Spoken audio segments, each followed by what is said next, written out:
হজরত উতবা বিন গোলাম রহমতুল্লাহি আলাইহির গল্প। একটি রূপসীর প্রেমে পড়ে গেলেন এক তরুণ। দৌড়নিবার প্রেম, প্রচণ্ড আসক্তি। তারে প্রেমের কথা অবশ্য গোপন না করে তিনি সুন্দরীর কাছে পৌঁছে দিলেন। রূপসী শুধু রূপসীই নন, পরম বিদুষীও বটে। তিনি তরুণের প্রেমাসক্তির খবর শুনে এক দাসীকে তার কাছে পাঠালেন।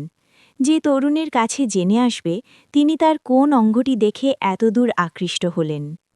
দাসী তরুণ সকাশে উপস্থিত হয়ে সে কথাটিই জিজ্ঞেস করে।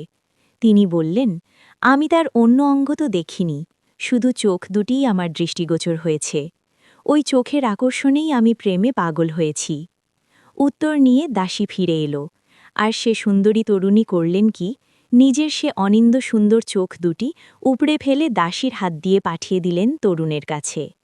শিউরে উঠলেন তরুণ, এও কি সম্ভব? অথচ শুধু সম্ভব নয়, সত্য। যার প্রতি তার প্রগাঢ় আসক্তি, তিনি কেমন অবলীলাক্রমে তার অমূল্য নয়নমণি তাকে উপটৌকন দিলেন। বিপুল ভাবান্তর সৃষ্টি হল তার মনে। মুহূর্তের মধ্যে পৃথিবী মিথ্যে হয়ে গেল। হায় আসক্তি, মানুষকে তুমি কোথায় নামিয়ে দাও?